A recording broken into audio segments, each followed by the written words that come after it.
area lang kasi ito na siguro dahil nga nasanay na lang yung iba, yun ang pinagsimulan. Mabilis na naapula ang apoy dahil na rin sa tulong ng iba pang fire volunteer at naging sistematiko ang paglilikas ng mga pasyente ng PGH. Idineklara na rin ng BFP na ligtas at pwede nang mag-operate ulit ang ospital. Na-isolate na rin po natin yung area na naatentuhan.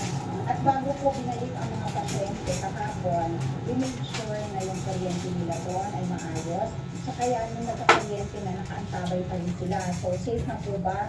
Kasama din po namin nag-isip kahapon yung safety officer nila plus yung mga engineers ng PGH to make sure na safe na po. Dahil naman sa insidente, nakikiusap ang PGH na huwag na munang dalhin sa kanila ang mga emergency cases dahil nagkaroon ng backlog sa kanilang mga pasyente sa emergency unit. Ang aming pong emergency room ay hindi pa tumatanggap ng mga pasyente dahil may mga areas pa na kailangan nilisin sa loob ng PGH at punong-puno pa po ang emergency room ng hospital. Kaya ang appeal po namin ay hindi muna kami tatanggap ng mga ordinary kaso except po yung mga life-threatening emergencies po. Bagamat walang nasaktan mula sa mga pasyente, dalawang empleyado ng PGH ang inadmit matapos manghirapan sa paghinga. Kaya yun po yung unang sumagupa dun sa umuusok na kaso na kung saan may sunog. So far naman po stable sila. So malamang po mapauwi na rin. Tuloy naman ang pagtanggap ng PGH sa iba pang mga pasyente, kabilang na ang outpatient department. Robert Mano, ABS-CBN News. Naalarma ang PNP sa pagdami ng kaso ng hijack profile scam o online identity theft scam. Kaya payo nila sa publiko, mag-ingat sa paglalagay ng personal na impormasyon sa social media. Nagpapatrol, Raya Capulong. Nagpasaklolo na ang real estate manager na si Alias Donna sa mga tauhan ng Quezon City Police District Anti-Cybercrime Group matapos mga biktima ng hijack profile scam o ang online identity theft scam. Napag-alaman niyang ginagamit ng suspect ang kanyang impormasyon mula sa kanyang social media account para makapagbenta ng condominium unit. When a friend called me, informing me that a client abroad has been offered the same real estate condominium. Tapos, although she was very medyo kinabahan ako kasi parang baka nag-distort na ng money yung hacker. Kasi it was not my number. My photo is used. And also, maybe my license and my credentials has been used. Tinutukoy na ng PNP ACG ang salarin. Pangunahin sa modus na ito ng mga scammer ang hindi otorisado pag-access sa social media account ng kanyang bibiktimahin sa iba't ibang paraan tulad ng phishing, hacking o social engineering techniques. Gagamitin nila ang nahak na account para magpadala ng mensahe sa mga kamag-anak o di kaya sa mga nasa contact list at magpapangga para makapanloko at makahingi ng pera. Nababahala ang Philippine National Police sa pagtaas ng kaso ng online identity theft scam. One of the challenges po talaga na mention na natin before, ang hirap po talagang i-trace nitong mga ito kasi we are facing nameless and faceless criminals hiding their identity behind a cellphone or even computer para makahack po yung mga accounts po ng ating mga kababayan. Sa pagkakita ng PNP Anti-Cybercrime Group, nakapagdala ng 178 online identity theft scam cases mula Nobyembre 2023 hanggang Pebrero 2024. Sa buwan lamang ng Pebrero ngayong taon, nakapagdala ng 89 na kaso. Kaya paalala ng PNP sa publiko, mag-ingat sa paglalagay ng personal na impormasyon sa social media. Iwasan din mag-click ng link at mag-download ng attachment sa social media. Ang recommended action po ng ACG ay siguraduhin po na gumamit po tayo ng strong at unique password para po sa ating mga online accounts. At enable din po natin yung multi-factor authentication para kahit may certain information yan ay hindi pa agad nila ma-access.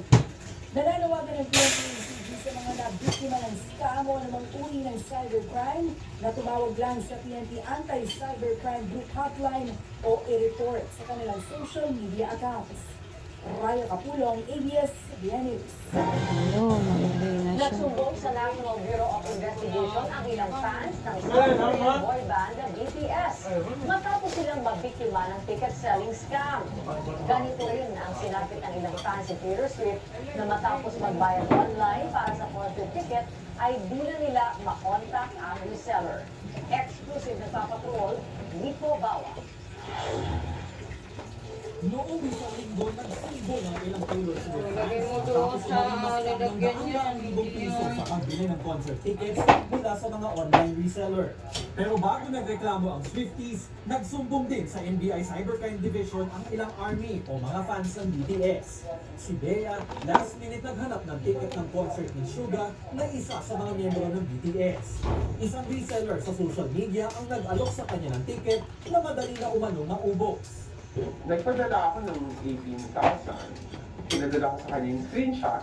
Tapos sabi niya, wait lang 5 minutes. After 5 minutes pass, sabi ko, hello, are you still there? Tapos, block na ako. That fast. I was blocked. Tapos hindi ko na siya ma-search. Ganito rin ang nangyari kay Sarah na bumili ng 2 ticket sa parehong reseller. Nagtiwala siya sa reseller dahil marami itong followers at posts na mga legitimo umanong transaksyon. Sinek ko yung profile niya.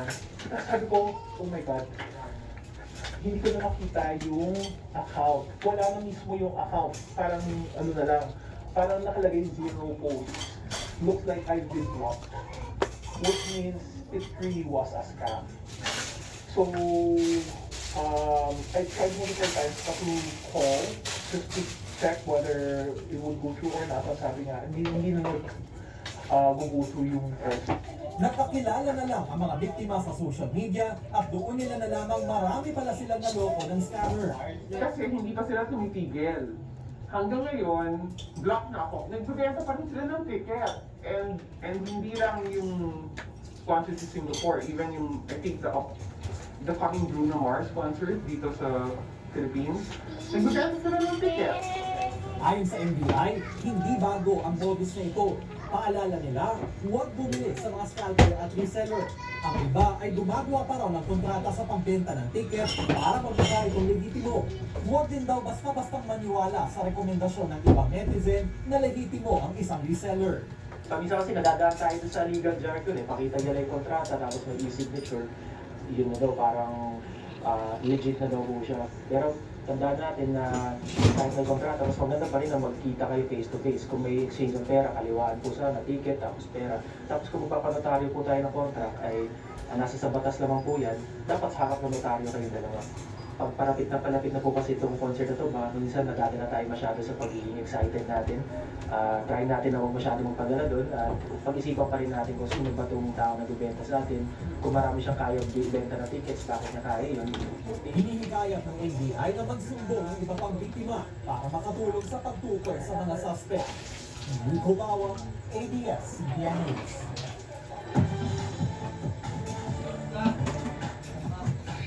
Gretchen, sa edad na 57, ayaw pa rin paawat ng international pop superstar na si Janet Jackson.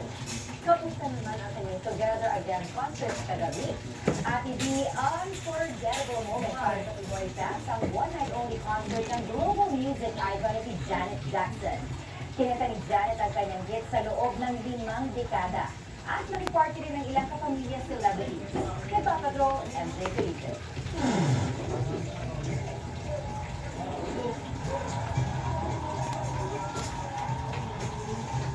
Nagsimulang isang malaking party ang much-awaited comeback concert ni Janet Jackson kagabi sa Araneta Coliseum. Nag-enjoy ang fans sa paghataw ng music icon sa stage, kung saan kinanta niya ang hits sa loob ng 5 dekada. 57 years old na si Janet, pero humahataw pa rin